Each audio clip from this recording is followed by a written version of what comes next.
Hi. Hey. Sup? Fuck, I forgot this episode. I forgot this episode. Woo! Michael, cover the synopsis for you. Nothing fucking happened. Go. Well, long story short, nothing happened. But according to Wikipedia, the episode is titled "Rain After Running Away." Overstressed from being made an Evangelion pilot, the previous fight with Shamshell, and fighting with Misato, Shinji runs away from home, soon encountering Kensuke in the field. Shinji is soon recaptured by Nerve and reluctantly accepts to resume piloting Eva Unit 1. But Misato says that if he cannot have the right attitude, then he should quit being a pilot. She forces his resignation, and after saying goodbye to his classmates, Shinji prepares to leave Tokyo 3 by train. However, at the last minute, both Shinji and Misato have an epiphany that gives them a deeper understanding of each other. Shinji does not board his train to leave Tokyo 3 and decides to stay. Misato welcomes him back. Mike, you had a rant? Go ahead. Basically, my rant is 2 words. Fuck Shinji.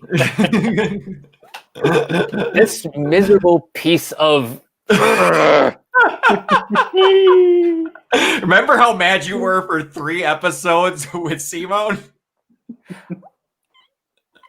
At least that was 3 episodes. And it was understandable. Kamina passed away. He sacrificed his life.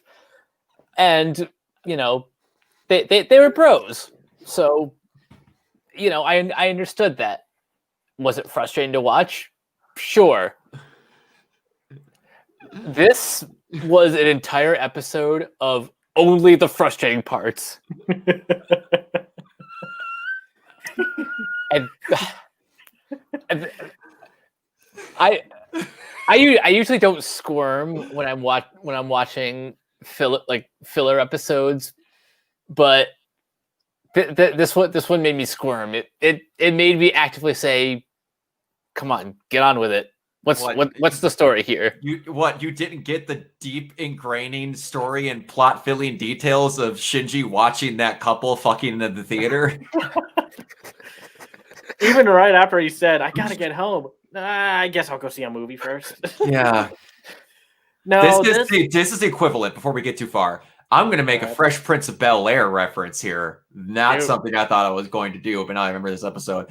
At the end of season 2 or 3 or 4, Will goes back to Philly, and then at the season finale, he tells Aunt Viv over the phone after some epiphany he had with an old bully that he's staying home, that he had the whole situation wrong.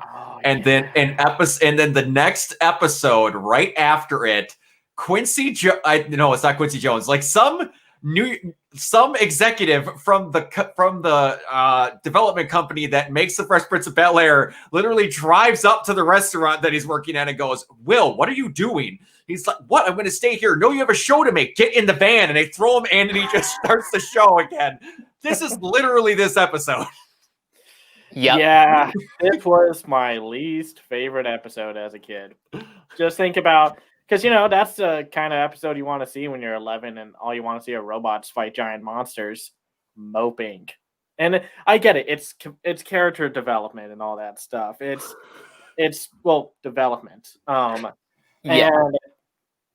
all that jazz. But, man, it's a boring episode. And it's like, okay, we don't have too much of a budget, so we can't really have anything happen. And I get where they were going with it, and it's like, yes, this is all completely traumatizing because apparently they have to have 14-year-old kids pilot these robots instead of, adults. Oh, did you notice that after the 5th time they mentioned it now? Yeah, now this just reminds me of a Dimitri Martin joke where he's like, "I love kids." You can say you love kids. It's when you get specific, it's when it gets creepy. and then instantly says like, I like 12-year-olds. Yeah. No, it's just Oh. like, I don't know why. I hate this kind of funk like mentality. It's like, I get it. Anime is a young person's game, young heroes and all that stuff. But yeah, I'm sure a kid watching this is like, man, I want to be Shinji when I grow up, emotionally and just mentally traumatized by war because I'm nothing more than a cow that they're going to milk until I'm dead. I think what really bothers me about this premise so far is like you said, how specific they are. Like you have to be 14. What happens if they turn 15? They say, yeah, there, you've done your time, now fuck off forever. Also, forgetting exactly when they do the whatever, but it's like I'm also forgetting rewatching this that they go out of their way to mention that they have to be 14, but they never go, and here's why. No, they never explain. and they keep using the Ray guilt trip where it's like, God, it's like, okay, we got Shinji's gone because he's a wuss and a coward.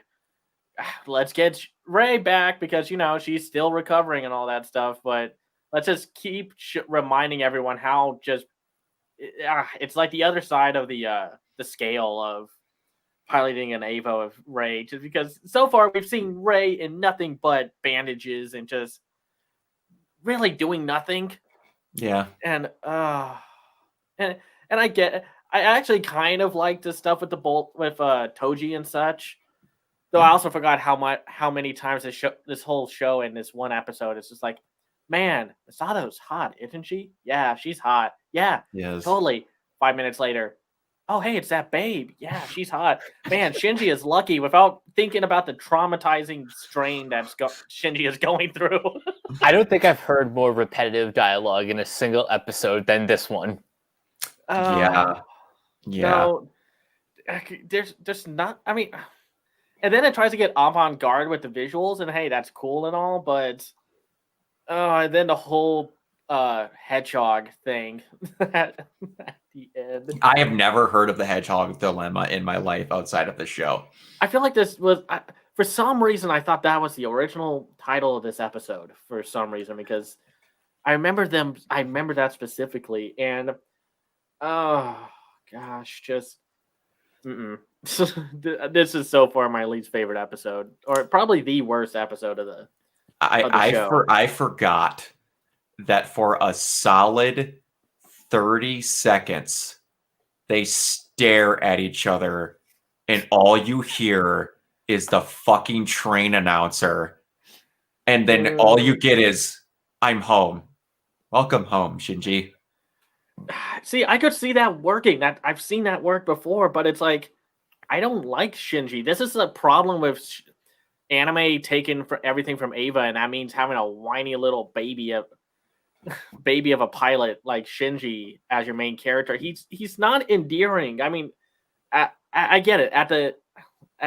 Back in the 90s, this was probably fairly unique to have a mopey, wet blanket of a protagonist, but it's not endearing anymore. No. And since there's barely a whole lot to talk about with this one, I forgot that the Netflix version of this release does not have Fly Me to the Moon as the ending song. I keep wanting to bring that up, but I forgot. And yeah, it was one thing people got the most pissed about when they were airing the show. I mean, that's such a part of the original release. I don't know if I get it. It's a copyright thing. But it's such a part of the show. And you're Netflix. You just spent like $110 million to get, I think, like Mitchell versus the Machines, Mike. Oh God, they spent that much?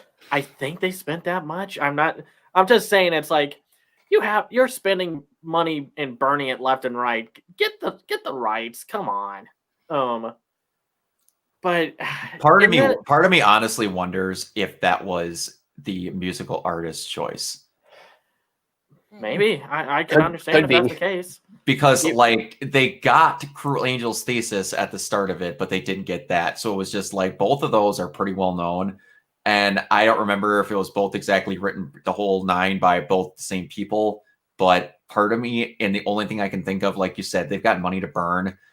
There had to be some pretty asinine reason why they couldn't get that. And I guess I could say one thing about this episode. I just don't like any of the characters so far outside of the two school friends of Shinji. It's like those two characters are the ones that have the most personality. I'm getting tired of Misato because it's like she cares, but then she chews Shinji out for Shinji being a passive aggressive little turd, and then it's like, it's like I don't know. It doesn't help that it takes a little bit for us to get the other Eva pilots. So we basically just get Shinji and Masato shoved in your face consistently. And golly, and then it's like, yeah, we're not going to get I'm not going to spoil who, for Mike's sake, until like I think 4 episodes from now. So if I remember the order of the episodes correctly, we don't get the next pilot until then. And thank goodness, because for this episode remind me that like I might have not have liked how these next 2 have been split up into 2 episodes, but I still remember liking them a lot more than this one. I mean, what else is there to talk about? I get it. I get what they're going with this episode, but they overdid it. Like this episode should have been half of an episode. Cut out the whole theater thing. Cut out the stupid jaunt in the woods where they're playing make-believe military men, and just like have him run away. You don't need to show the train ride. You could have had him run into them, and then the nerve police find them in 10 minutes, and then they're just like, "No, get back here. We're going to talk about some stuff," and then let you decide if this is the true thing, and not just berate you and kick you out within minutes. Oh, here's something I forgot that kind of hit me, like when Shinji was in the forest with the other kid.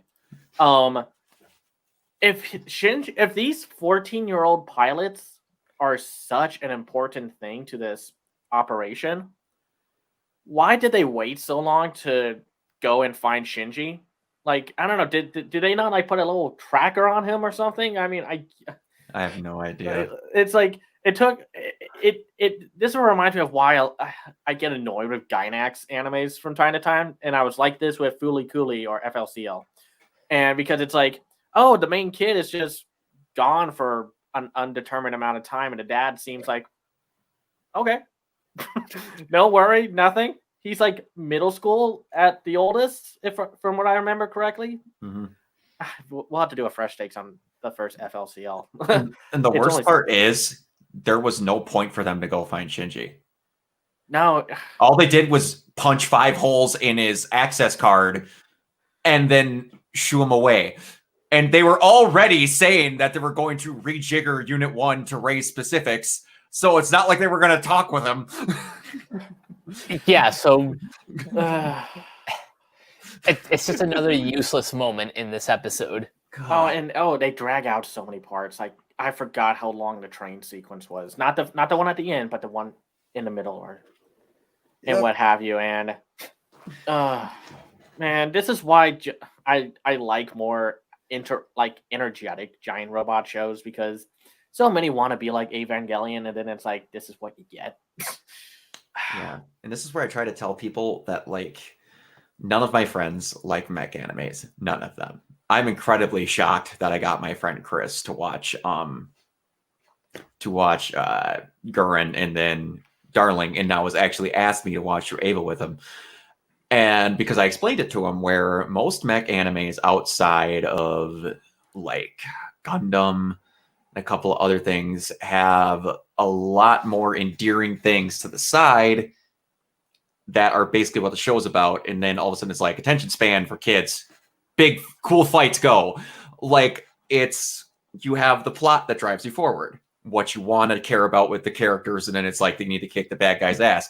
And like this has it too, but it's almost to where it's a 70-30 split. And I try to tell people that my explanation for why you should watch mechs only works sometimes.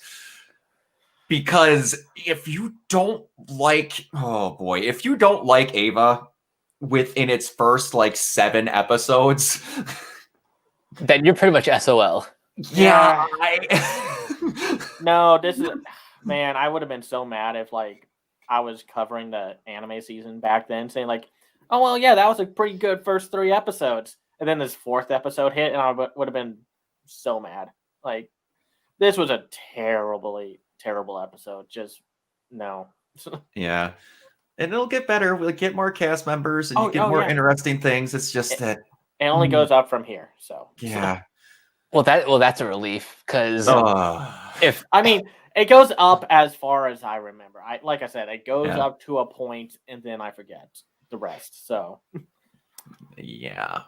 I think my problem just right now is they haven't filled out the cast yet. It's Shinji, it's Misato, it's his classmates, and the people at NERV. But other than that, I am waiting for characters that I actually give a shit about. You're waiting for a character whose name starts with A. Yeah, and also just kind of, I'm just waiting for Ray to finally start being a part of the episodes and the plot, and stop being covered in bandages and. Well, it's just like stop being the guilt trip stick and like using that on Shinji to beat him over the head with it. It's like, Shinji, if you don't pilot the Ava, we're going to use Ray. They might as well be beating him with Ray, like at this point. It's like she's injured. Boom! Are you gonna pilot the back? Boom! Oh, that's my God. We got to see her in a scanner this time. They might get her better by the end of the first season. Oh, gosh. God. No. Man, are all Gainax animes like this? I forgot half. No, not even remotely close. Just like, it's this. You get Gurren, you get Kill la Kill, you get Panty and Stocking. Panty and Stocking. You have Promare. Yeah, well, thank goodness all like the best talent from Gainax went to make Trigger. So yeah, and then some of those people forgot how much they like Evangelion when they made Darling. That's going to be down the road, but both of you, I like 4 to 5 series of fresh takes from now. We will do Evangelion because not Evangelion. We'll do Darling because I don't want to do nothing but mech. So like the next time my suggestion rolls around, which will be a couple of your guys' through, we will do it. And after we watch it, we will watch. Oh, what's his name? He's an anime reviewer that I really like. Last Reflection?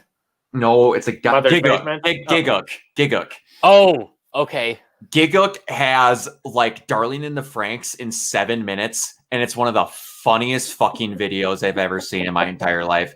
And just the start of it is like, is anyone trying to remember that this show is exactly like Evangelion? And then the head announcer's like, I swear to God, if one motherfucking person says it keeps reminding us of Evangelion, and then True Angel Thesis plays as the intro starts. It's the best. It's the best. Giguk's fucking amazing. But yeah, we'll get that. We'll get there. There's gonna be other stuff in the way. But so Mike, personal outside of fuck Shinji, what's your personal opinion of the show so far? It had, you know what? I think so far I like it more than I don't. This episode sucks, but the things that I like are, I like the design of the Avas. I like how the angels are just kind of blobby, monstrous things. Mm-hmm. I like sort of the pseudoscience behind how these things operate.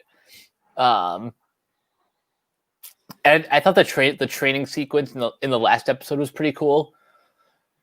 But this episode, if